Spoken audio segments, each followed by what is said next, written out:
Welcome, everyone. We'll get started in just a minute. We're going to let a few more people flow in.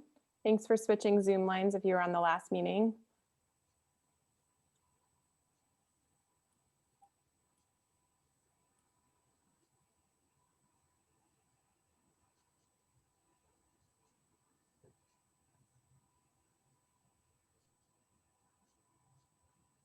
I would say, Natalie and Amelia, why don't you go ahead and introduce yourselves? We've got like a good 50% of the people here now. So if other folks start streaming in, that's fine in the middle. Great. Why don't you go ahead and introduce yourselves? Thanks, Diana. Hi, I'm Natalie Mello from the Forum on Education Abroad, and my title is Vice President for Programs, Training, and Services. I've been with the Forum for 10 years now, and it's been a fast 10 years. And before that, I was 18 years at Worcester Polytechnic Institute and ran their version of Education Abroad, which was all faculty-led at different places around the world. And with that, I'll ask Amelia my colleague Amelia, to introduce herself. Hi, thanks, Natalie, and thanks to GYA for having us today. My name is Amelia Dietrich. I am the Director for Research and Resources at the Forum. So this means that I wear a few hats related to data collection and research efforts, as well as publishing of research in our field. So in addition to forum resources that you'll find at the link on this page, you might also want to check out the Frontiers Journal to see research on study abroad. Frontiers, the Interdisciplinary Journal of Study Abroad, which is frontiersjournal.org. I can put that in the chat then too. And I've been with the Forum for 5 regularly paced years, and this one last year that sometimes felt really fast and sometimes felt really slow. And I'm happy to be here with you all today and to talk about health and safety related data from a project that we work on. Thanks, Amelia. So this is what we're planning to run through in the next 5 hours. Oops, I mean less than an hour. We're going to talk a little bit about why is data important? Is all data equal? Where can you find good stuff? How do you evaluate that? What do you do with it once you have it? How can you collect data that you can use? And then we're going to give you a demonstration of the critical incident database, which it's been, you'll see the history of it, but it's been in development for several years and is a pretty powerful tool. So with that, I'm going to turn the tables on you and ask you all, why do you think data is important? You can put it in the chat. You can shout things out. You can tell me what you think. You're at this session, so what do you think about data? Is it important? It helps inform decision making. It tells a story. Yep. What else? How is it important as far as health and safety? Any ideas that way? You learn from your mistakes, for sure. You can prevent future mistakes. You can identify areas of needed progress and growth. It helps you train and educate. Yeah, these are all exactly the reasons why data is important. And I don't know about the gap year field, but certainly data is a relative newcomer to the field of education abroad. It's probably within the past 5 years or so that we've been paying serious attention to it and how to use it. So that's what we're going to spend some time talking about today. So with that, I'm going to have Amelia take it over. Yeah, and it sounds like a bunch of you are pros, so maybe we don't need this this overview so much. Now that we go to the next slide, I'm still seeing. There we go. Yeah, so we like to go over this. We think this is sort of a useful refresher or reminder, even if you're already familiar with these thoughts. But there's sort of 4 buckets or categories of how you can use data. And this is, obviously today we're talking specifically about health and safety related data, but this obviously applies to other kinds of data as well that may be useful. But I think it's helpful to remember that, data can be used descriptively. So you can ask what happened and then have accurate reporting on something like, for example, the numbers of crimes in a geographic location where a program is operating. It can be diagnostic. So why did something happen? So identifying circumstances that are contributing to an outcome, for example. You can use data prescriptively, so trying to predict what will happen in the future. So that can help you to improve decision making and determine when, where, how perhaps a program might operate based on data you have that exists about a particular location or other factors about a program. And you can use data prescriptively. So what should happen based on what we know from the data? What decisions should we make to lessen the likelihood of something bad happening to a participant on our program, for example, and using sort of understanding of trends to think about that. And I'm seeing in the chat still stuff coming in about identifying blind spots and benchmarking and all these sorts of things. And yeah, those are all really good uses of data for sure. Thanks. Next slide, Natalie. I think the other thing we like to remind folks when you're thinking about data is that not all data is created equal. Not all numbers and statistics are created equal. Not the way that they are collected or reported is created equal. So when you're analyzing different sources of data and considering what kind of data to use to inform any kind of decision-making or choices, you want to remember that data can be objective or it can be subjective. Objective data means that you're observing something that's measurable. We find these in things like news reporting, textbooks, encyclopedias, academic publications. Obviously, there's a wide array of those, but that's sort of more the category of where we find these kinds of things. And objective data can be very useful for decision making, although again, parentheses, usually, because you have to think about other aspects of your source. Whereas subjective data are more things like personal opinions, assumptions, beliefs, and interpretations, the kinds of things you find on blogs and in editorials in the comment section on web pages, which can be very interesting and can serve a lot of purposes, but are maybe not particularly useful when you're thinking about data and information gathering and decision making for things like health and safety on programming internationally. Next slide, Natalie. We did want to take a moment to point you to these things, and I will drop the links to them in the chat as well in a minute, of some objective and data-driven research in our field that we have either produced at the forum or that we know of. And in addition to Frontiers that I already put the link in the chat, we've done some research on student mortality rates abroad and other kinds of critical incidents, in addition to what we're going to show you later from the critical incident database. So I will put these links in the chat in a few minutes. And they can be good sources of information related to student experiences abroad. You also want to be thinking, when you're thinking about your data, as we said, you want to think about evaluating a particular source and a particular piece of data before you decide whether it's going to be the thing that influences your decision making. So you want to see, what are you looking to learn or understand? You want to set sort of a specific goal for what you need data for, what you need information for. Then you want to see if it's reliable. Who collected it? Do they have any ulterior motives? What do we know about their methods? Do we think those were appropriate to the purpose? Have these data and methods been peer reviewed in some way so that there's other people that have verified that these are appropriate if you don't have the expertise to do that yourself? Is it relevant? So when we're talking about things like study abroad and gap year programs, you know, data about young people, data about, you know, maybe people in the same country or same region of the world as the programming that you're going to use this to inform, is more relevant than data that includes, you know, all senior citizens or people from a much broader age range, for example, who may have different risk factors, different behavioral patterns. Similarly, you want to think about what time frame the data was collected in. So over how long of a period of time was the data collected from, and also how long ago, because teenagers in the 60s maybe had a lot of different habits than teenagers in the 2020s. And so being aware of those kinds of things is a helpful consideration. And I should say, I don't think any of these necessarily exclude a source of data from consideration, but you want to think about having enough information from enough different kind of sources, enough relevant sources to sort of put together as complete a picture as possible. And again, think about other things around the context of the data. So is this a private company that did this research so they could use it to sell you a product versus, you know, is it a nonprofit or a government agency that's doing it out of, you know, interest for public health or things like that. So I think thinking about that is important. And another thing to always remember when you're evaluating data, because sometimes the people who prepare data forget this, Correlation does not equal causation.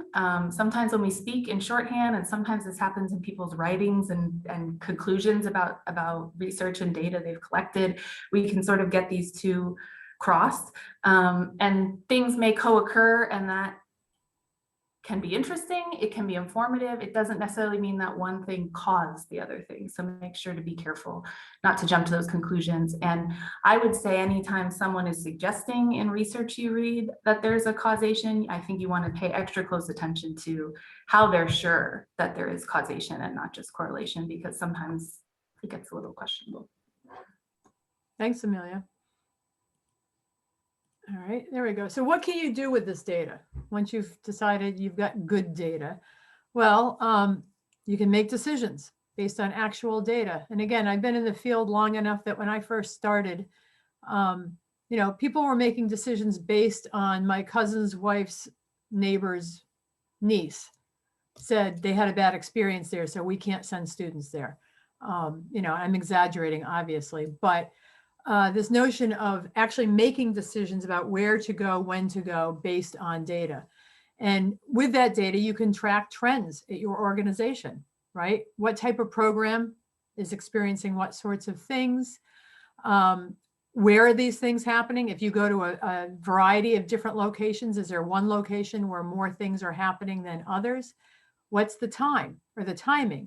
Is it happening on, so for university college students, they have often free time. Are most of the things happening on their free time, or is it happening during program time? And what exactly are the incidents that are occurring? These are all things that are really important.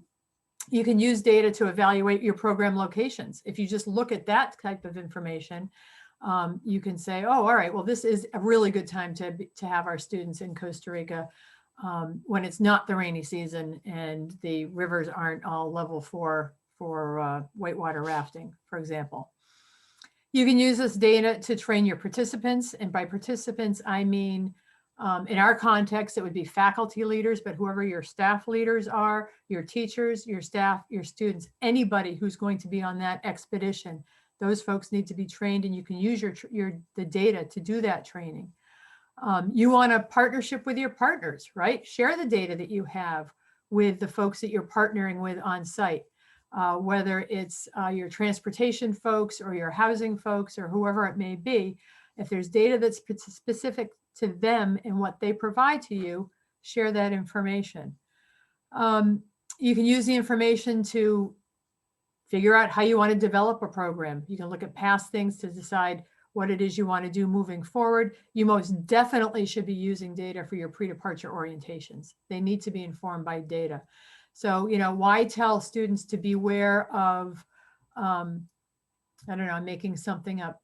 Why tell students to beware of boa constrictors when you're going to a place where there aren't any boa constrictors, right? I mean, that's a silly example, but you know what I'm getting at.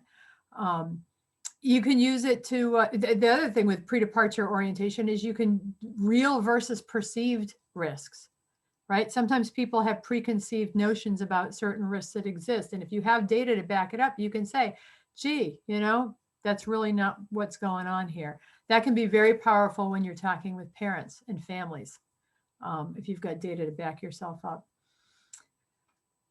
You can also use data to make decisions about when to shut down a program or when to purge a program, when to decide when to no longer run a program. If you've got data that tells you you have a consistent issue in one particular place at this time of year, you may want to think about whether that's a program you want to continue or not. And finally, you want to compare your organization's data to the field. Is what we're finding aberrant, or is it very consistent with what's going on out there? Because that can give you a lot of reassurance if it is consistent and let you know, okay, these are the typical types of things. And if you're way off track, then you need to take a look at that and examine why that might be. So that's a little bit of what you can do with this data. This graphic is old, maybe older than some of you on this call because it dates back to 1992, but I really like it in this context of both study abroad and gap year, because we talk about the iceberg, right? The cultural iceberg. Well, so they're using an iceberg, and you know, this is a predictive model that for so many hundreds of things that happen that there's no visible injury or damage, then you're going to have so many things that happen that do have those things that were the minor, and then a major catastrophe that might happen. So we want to pay attention to the noise, right? You want to know how many students had to go to get treatment for abdominal issues, for food and waterborne things. You want to know that. Is it a catastrophe? No, it's not an emergency. No, but it's data that you want to track. You know, ear infections, those types of things, sexual misconduct, fires, all that kind of stuff. You want to be paying attention to everything, even if it doesn't hit the level of emergency. All right. So let me give you, we're gonna now launch into talking about the critical incident database, which Ethan is very, very familiar with, and we refer to it in shorthand as the CID. So, gee, a long time ago now, 12 years ago, the forum, and this was before I was employed by the forum, convened what we called at the time a fireside dialogue in Portland, Oregon. And this was a group of people, you can see a picture there. There were about 15 of us to talk about specific things specific to health and safety in education abroad at the time. And the three things that came of that were we needed to have a risk management conference, a conference solely dedicated to health, safety, security, and risk management, which we've been doing now for 11 years. And the one that we're doing is coming up in July. If anybody has any interest, I'll throw that link in there that we'll be opening the registration for that. It's a day devoted to health and safety beyond the basics, right? This is for people who really know what the heck are trying to really figure out how to manage risk beyond some of the basic things that most people know about.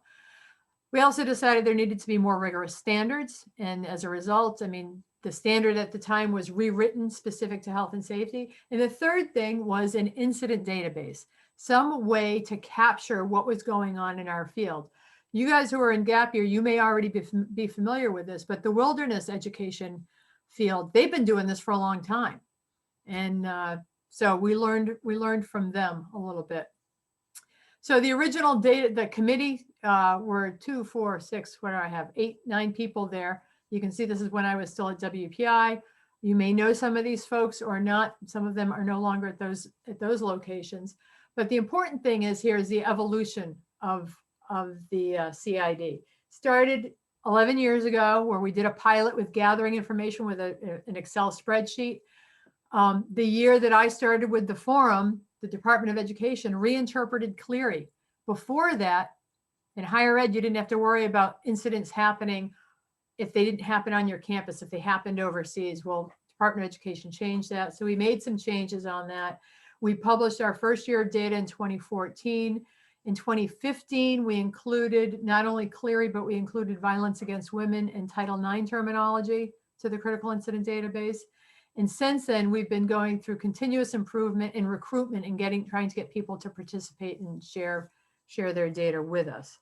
So I think at this point, I'm going to stop talking, and Amelia is going to, I'm going to stop sharing even. So Amelia, you can share and you're going to give them a demonstration, correct? Correct. Yes. Excellent. On my screen here where I am logged in. You're seeing it now, right, Natalie? Perfect. So I am logged in as a top secret username for Example University. We have our demo account. So none of the data you're seeing here is real. We're not violating any personal or institutional privacy by sharing this demo. I want you to know that these are all made up incidents that Natalie and I have put in here just so that we can show you what the critical incident database looks like and help you. I think the easiest way for you to understand what this tool has to offer and what data come out of it is to just show you what it looks like. So once a person is activated as a user of the critical incident database, they'll log in to our website at the forum and they come to this homepage. And what you see on the homepage is a list of incidents, and it shows the location of the incident, the program type that the incident is reported to have occurred on, and the date of the incident. And you can see there are a number of them here going a ways back.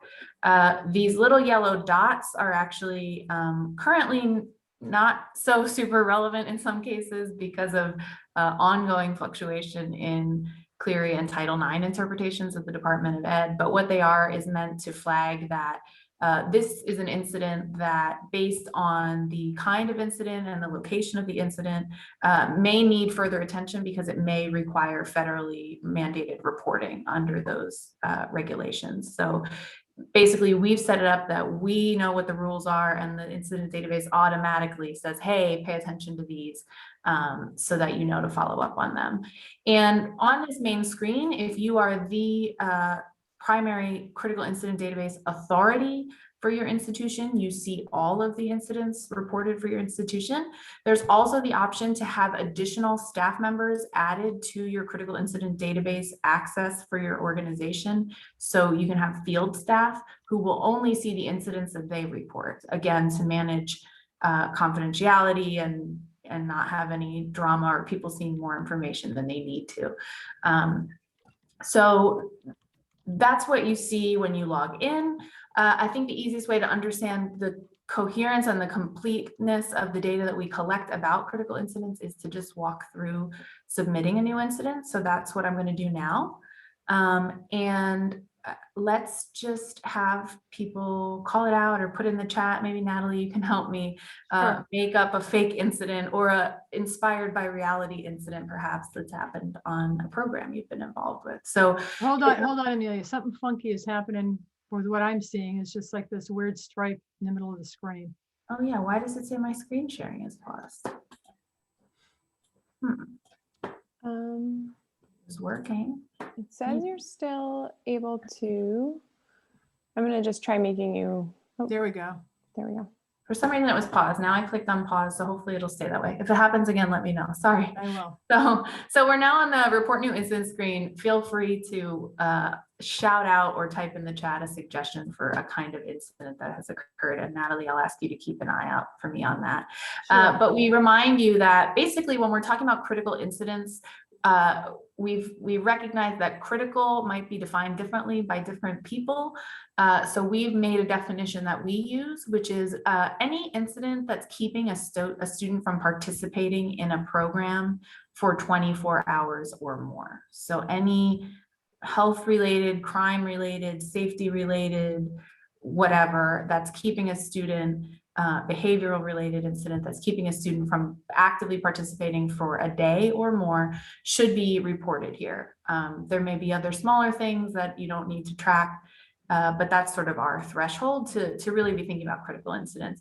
We have the incident code field here. That's any user can put in an incident code based on your own system so that you can track them. At the forum, we don't want to collect identifiable data about the names of students or others who are involved in these programs, because that could be a real liability for everyone involved. So the identities should be saved in a separate place, but you can use this code so that you all as users know the difference between, to connect a particular incident to the identities involved in the incident.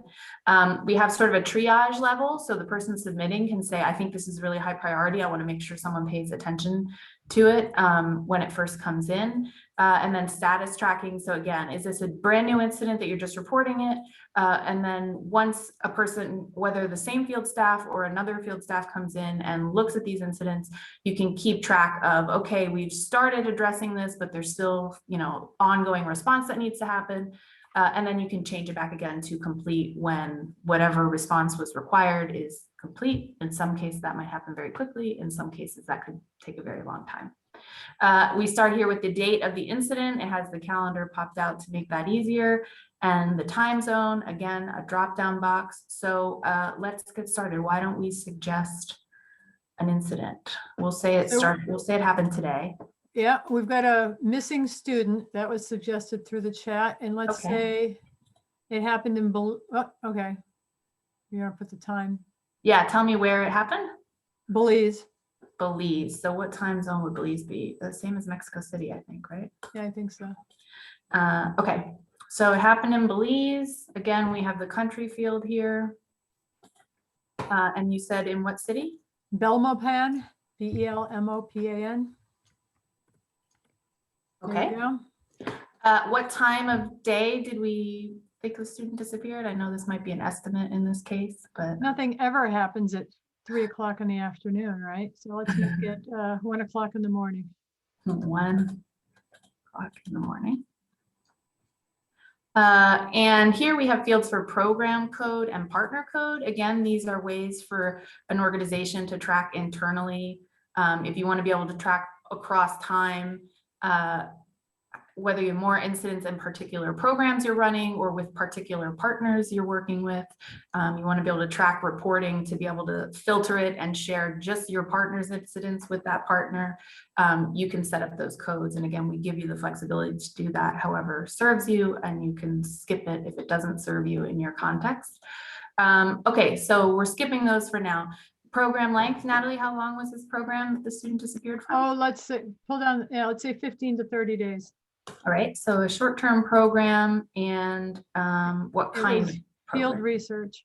A field research program. But hover over there. Yeah, show people what those do. So that defines that for people. Yeah, They so can these guess what that means. question marks, if you hover over them, in case you aren't sure or it's been a while since you used the database, they have definitions over them. So a field research program is about a program whose pedagogy revolves around experiential study outside the classroom setting. There's always these fields from here on out. There's a lot of fields for notes. So anytime you want to add additional information that's relevant for your tracking purposes, you have the ability to do that. So this was a credit bearing activity or a non-credit bearing activity. Let's say nine credit. And again, we have these hoverovers for all these things. And now we're going to the nature of incident. And this is where the details are important. And the list gets pretty long, but it's useful later. So you can see we have all kinds of different incidents, and we have where it maybe isn't obvious, we have hoverovers of definitions of what that incident is.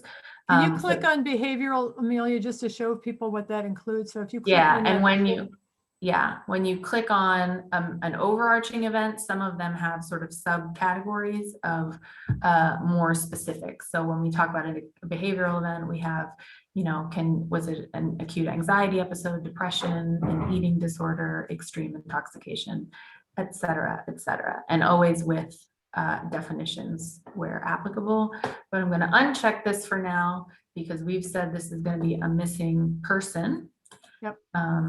So any event in which a student or staff person was missing or overdue for more than 12 hours without the program's direct communication with them. Okay, so we'll slide down there. Again, we have the notes section. If there's anything you want to add there. you could, I mean, you could add there, you know, student reported roommate missing at 1 o'clock in the morning, hadn't seen for, you know, since lunchtime.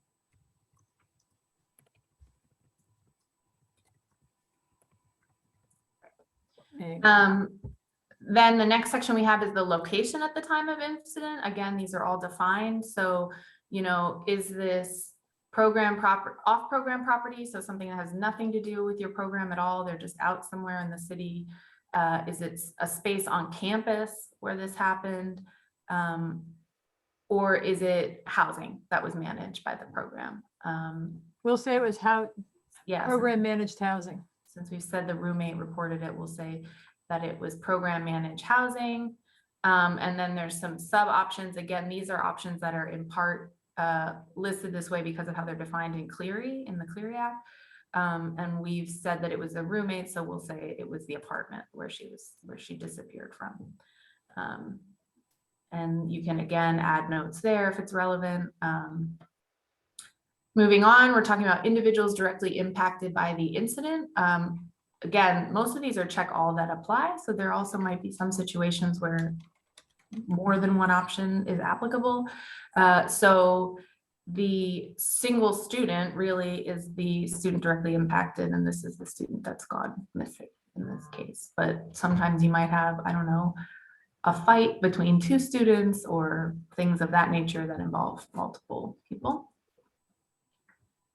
Individuals involved in responding to the incident. So this is, you know, the roommate says that the student's missing. Who did the roommate tell?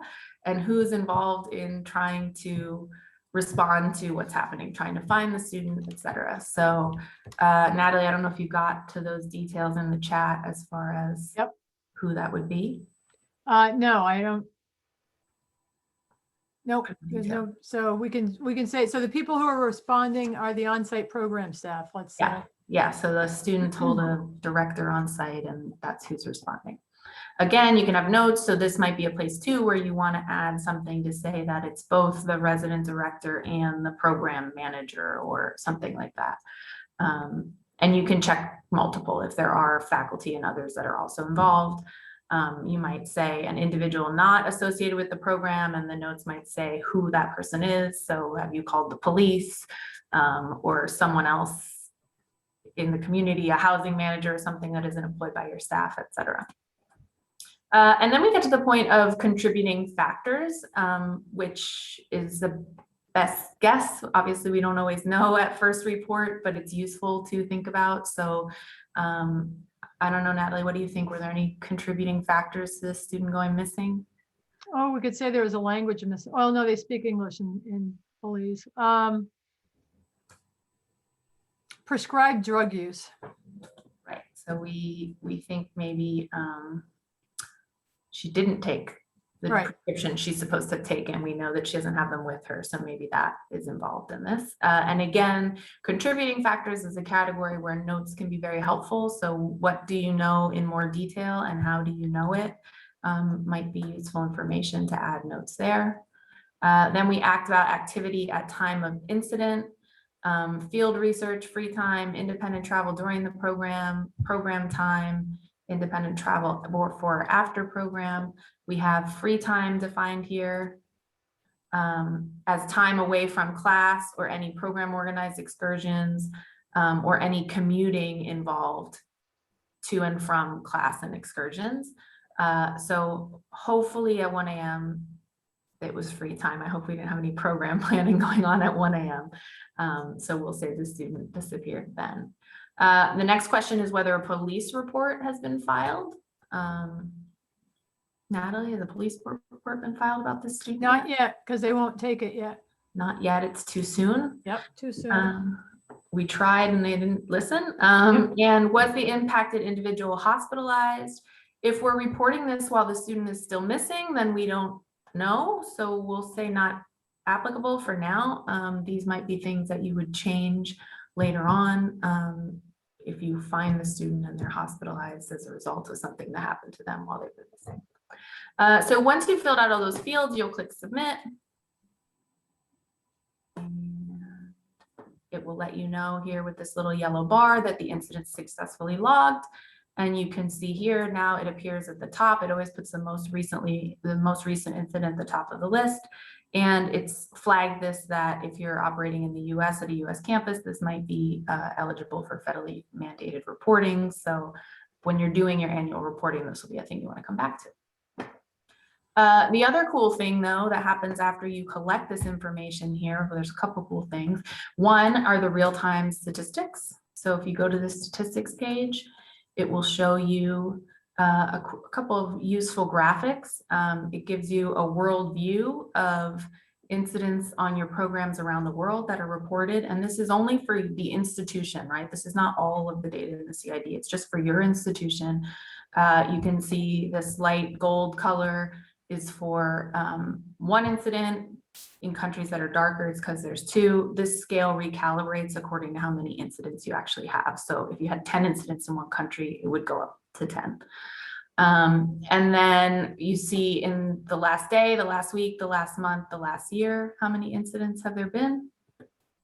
You can see your active users, who they are, and how many incidents have they been reporting. In case you want to keep an eye on your staff and who's engaged in this work. And then we have graphs down here that go over total incidents. Sorry,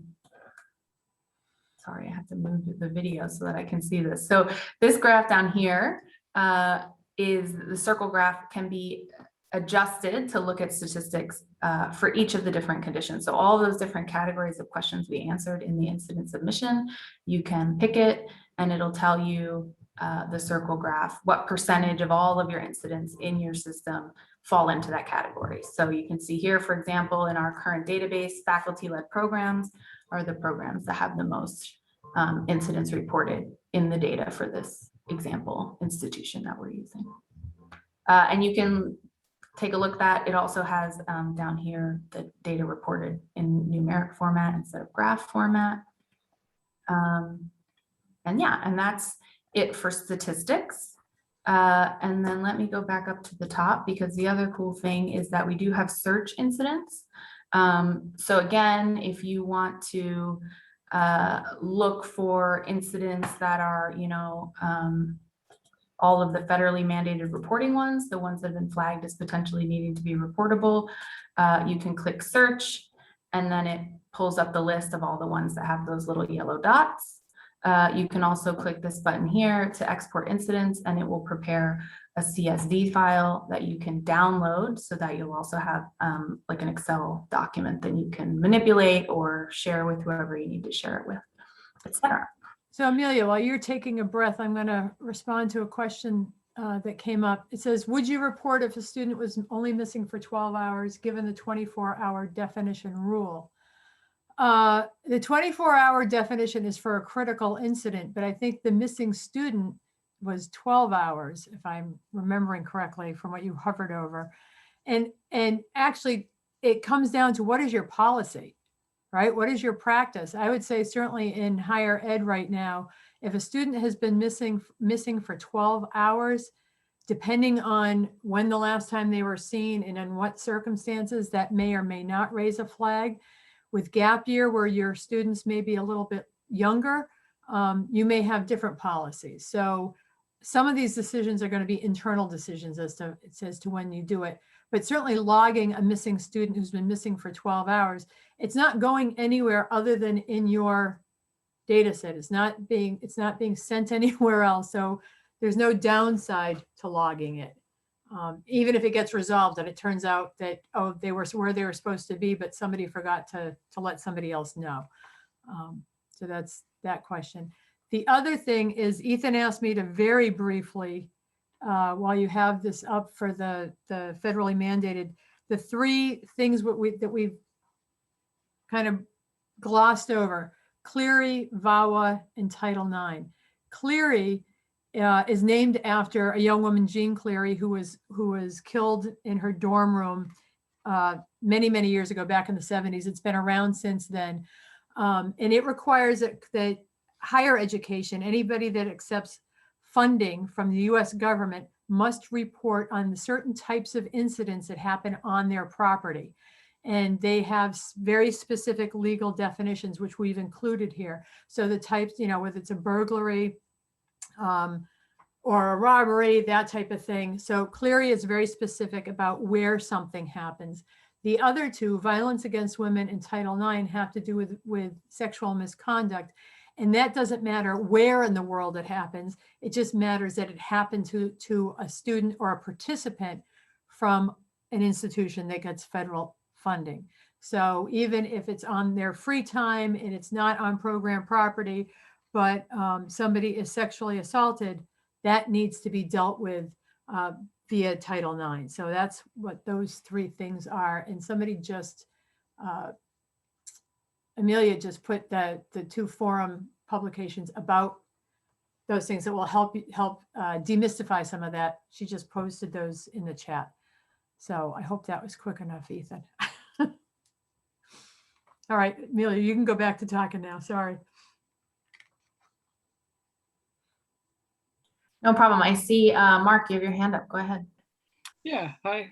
Sorry I was late. I just had a quick question, and it's around Title IX, and the organization I work for, like, we don't receive federal funding, but we partner with organizations that do. So we're working on MOUs and contracts and things like that. And certainly incidents that occur during the program seem really clear, but we have a little gray area, I think. What if a student brings up a past incident that happened a number of years ago, 5, 10 years ago, and maybe around they were assaulted or whatever. And then like that being reportable to then our partner. Do you guys have any information around that? Well, first of all, let me say two things. Number one, neither one of us are attorneys, so this is not legal advice. Number two, the first resource that Amelia put in the chat would be very helpful in exploring that, because it talks specifically about working with partners where different laws are, different things. But certainly Title IX itself would require that that be reported. Doesn't matter if it's reported, if the incident is reported to you now, even if it happened 25 years ago, you have a Title IX duty to report that to the Title IX officers. So that's as simply as I can answer that. But I really encourage you to take a look at that resource, because that will help you kind of move through how to deal with those things with partners. And mostly it's about collaboration and transparency, right? So that everybody knows what to expect when and if something like that happens.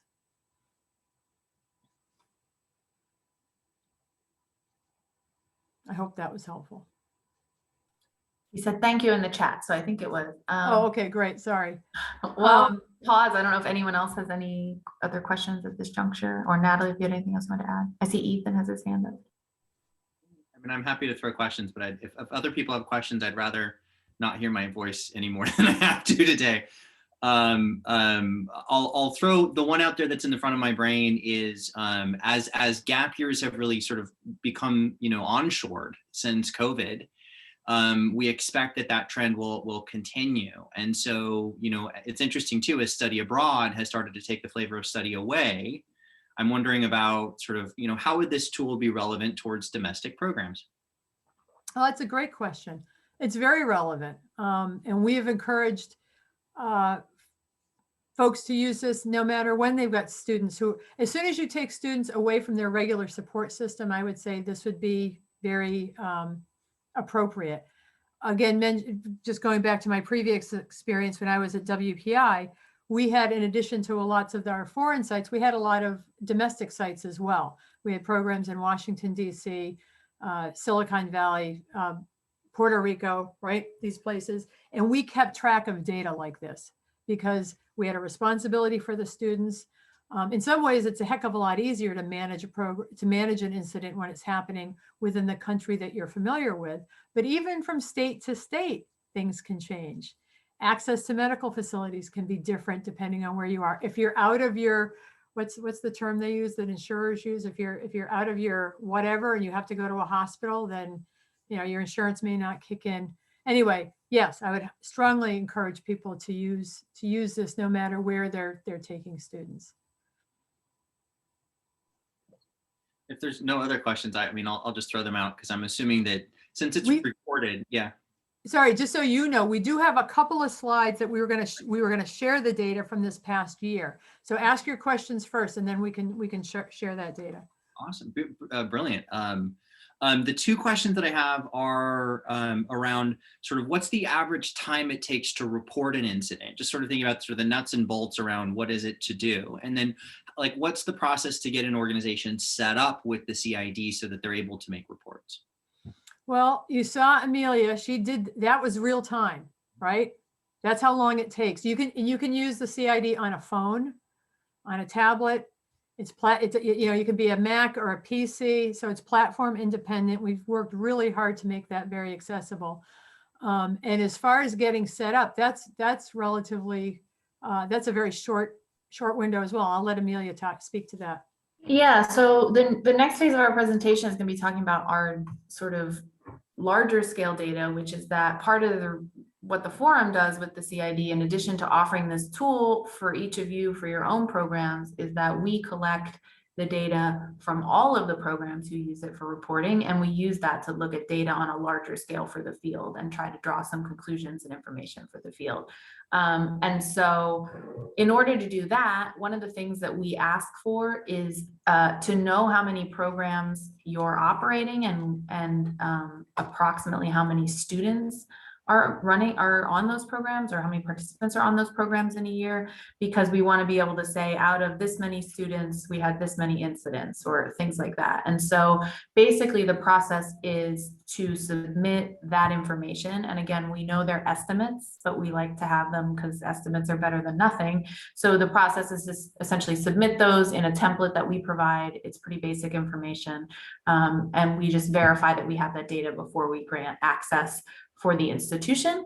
Once the CID authority is set up, then adding additional users is something that they can do on their own. So as soon as it's set up and associated with an institution, any other user on a forum's website who's also a verified employee of your institution that you are the field authority, the CID authority for, will show up on your list, and you can choose to give them access to your CID to also be reporters or to also see the data.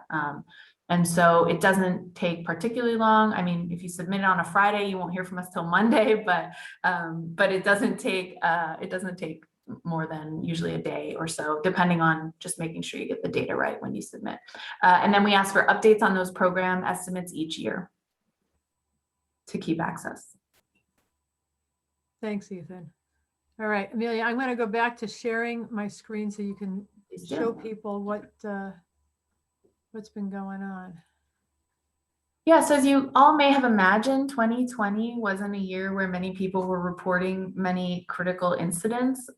Luckily, COVID-19 doesn't seem to have been particularly threatening to many students or have caused many critical incidents to students, knock on wood, because we're still in the midst of it during 2020, but it does mean that there weren't many programs running. So we don't have good data from 2020. So we're going back to our 2019 data here to share the results from 16 forum member organizations who use the CID actively over the course of the 2019 calendar year. Among these organizations, it accounts for approximately, we have 23,483 student entries. We did our best to remove duplicates where we could, but that's not always possible because some of these folks might have students who are on another institution's program in the same bucket here. But many students, I mean, there's not thousands and thousands of duplicates here or anything like that. We have 95 host countries total, so programs that were operating in 95 countries overall. Of the incidents were reported in 60 of those countries over the course of the year. And we estimate that it represents about 1,255 different education abroad programs run by these 16 organizations. Again, there could be some overlap because we have universities and provider organizations in this data set, but we've done our best to remove those duplicates. Go ahead to the next slide, please, now. So the big takeaway is that overall, basically the estimate comes out that participating organizations reported 69 incidents for every 1,000 students studying abroad in 2019, which to me is pretty good, especially when, as we revisited our incident submission form, right? Incidents include things that aren't necessarily particularly extreme. Things like having a stomach bug and not going to class for a day is included in these 69 incidents. And again, the reminder that a critical incident is about not participating in program activities for 24 hours or more. Based on the 1,619 total critical incidents reported in 2019 for these organizations, we estimate that that means an incident occurred approximately once every 6 days, because we also collect the length of programs, so we know approximately how many student program days total are in the data set. I like to show this graph because I think it's helpful to understand a couple of things. So we have 3 bars for each geographic region. The first bar, the sort of orange bar, is the percentage of total incidents. So out of 100% of incidents, this percent of them happened in Latin America, this percent happened in Africa. The white bar, the middle bar, is the percentage of programs. So again, for the programs operating in our data set, for the programs that were reported for the CID users that you're seeing here, that's the percentage of programs in the region. And so you can see in some places, like in Latin America, percentage of incidents and percentage of programs is pretty balanced. In other regions, not so much. And then the last bar, we like to use as sort of an external benchmark to give a sense of how representative the data in the CID is compared to what we know about study abroad across the country. And so for the most recent Open Doors data before 2019, the 17-18 data, that's the last column. So you can see when the middle white bar and the last pink bar are close to each other, it means that the proportion of programs and the proportion of students on Open Doors are sort of balanced, which we take to mean that it's representative data set considering the small number of institutions participating. And then this is the second graph, which is looking at the distribution of programs and incidents by program length. So again, here, the orange bar is the percentage of incidents reported that occurred on these particular kinds of programs. So, about 35% of incidents reported occurred on programs that were what we would consider short term, so 15 to 56 days. These lengths of time are also, by the way, in line with Open Doors reporting for program length as well. And then the red bar is percentage of programs of all of the programs that are reported in our data set that were of this length.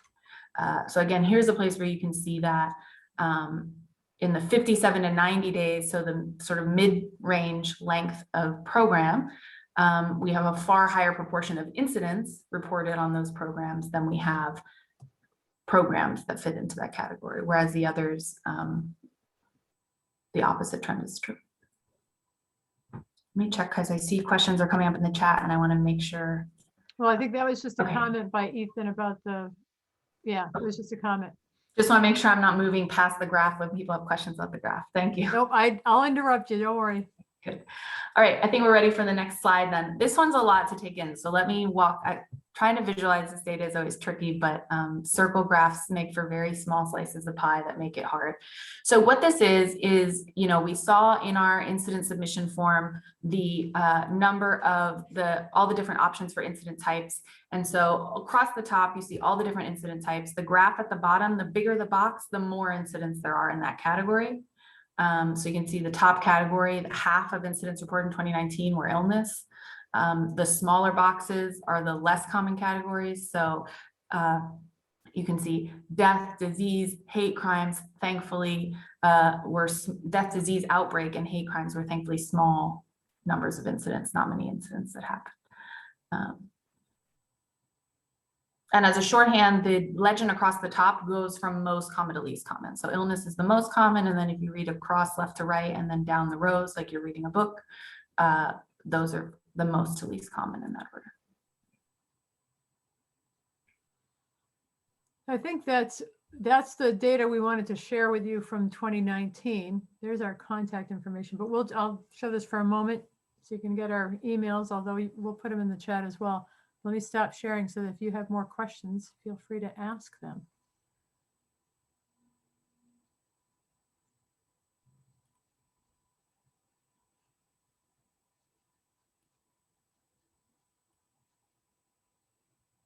No pressure. No, you guys are a shy group. Yeah. I am going to pop in the chat. We also, so the graphs you've just seen came from like an infographic that we prepared. So I will pop in the chat also a direct link to the infographic that contains all of those images in case you want to refer back to them. Natalie, Amelia, thank you so much for doing this. Natalie knows I've been sort of stalking her for the last like 8 years to try and get access to the CID for the gap year community, because we don't have any good data, sort of compilation. There's like we're all sort of making it up as we go based on very small ends. And so the ability to make informed decisions is in many cases absent, honestly, if you don't collect data, especially across your own program, you're making guesses out there, and these are big deals. So ultimately, the direction that we're hoping to take this entire conversation is to open the CID up to GYA members for an additional fee that we've been in dialogue with the forum to do. They're just now opening this up to a broader audience, which I think is going to hopefully bolster the tool and the data more broadly, because more ends, more data contributes to better understandings, and we can make better decisions. Anyway, I'm just like bowled over, Natalie. And Amelia, you seem like you just keep refining this tool from where I last saw it. It's great to see it even more refined. Kudos. Thank you. Yeah, it's well, you saw in the history, it's been almost 10 years in the making, I think a little over 10 years. But yeah, we try very hard to keep improving it. We try to pay attention to things like federal legislation that impact our demographic. And, actually, if anybody's interested, the forum does have a new strategic plan that has been introduced. It's been adopted by the board. And in the next few years, we're going to start to try to include high school, secondary education within our fold. So as that happens, we need to be paying attention to more things. So if you're sitting there thinking, well, I do gap year, and the categories that you have there, faculties, whatever, it doesn't really apply. If we move forward with this, and we can always add more terms there to make it more specific to your context. And I want to reassure you that we're very willing to do that, because just as Ethan said, the more people who use us, the more data that gets entered, the more valuable and the more usable that data is. So I think we're coming up on the last few minutes. If anybody else wants to get a word in. The only thing I would be remiss if I didn't also pump up the forum quite a bit. Natalie and I first got to meet each other through a fireside on mental health down in San Diego. And I walked away significantly more informed about mental health, sort of the intersection of legal and institutional. And then sort of just what do you do from a program perspective that was data informed. I walked away from that through the forum. So I just want to say that sort of the forum feels like a very strong ally for GYA, and especially given the new strategic direction that the forum is going, even more so. I'm thrilled that we're finally doing this, Natalie. It's only been a decade almost. Well, thanks, Ethan. And I did just remember to put the link into that one-day event that's solely focused on health, safety, risk management. If anybody's interested, it's going to be done virtually this year at a very reasonable rate. And you will hear some excellent, there will be excellent sessions that will really kind of blow your socks off, I think, at the level of which people are thinking and talking about these things. And the keynote speaker, the lunchtime speaker, is one of the vice presidents from the GED Foundation that deals with mental health and suicide prevention. So it promises to be really interesting. Great. So thank you again to Ethan and Diana and Vanessa for inviting us to do this. This has been great. We really appreciated it. And if you have questions, anybody wants to reach out, I'm going to throw my email in there, and maybe you can do the same thing, Amelia. And then you can just send us email if you have questions. Thank you so much, Natalie and Amelia. And I echo everything Ethan said. I remember attending the workshop you did at the forum, I think probably in 2018 on the CID, and it has grown and changed even since then, I believe.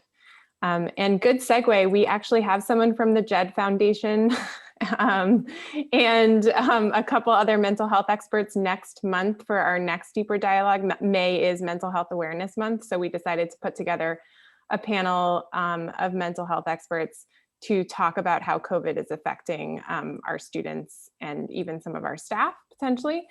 So just things to be looking forward, or not forward to, but things to be looking at as we go into the 2021 summer and fall season with the mental health hat on. So we will be having a new person from GED. We also had 2 people from GED at our last conference. So it's great to hear you're working with them as well. Yeah, great. Thanks so much, everyone, and have a great day. Thanks again, Natalie, Amelia. Thanks, everyone. Thank you.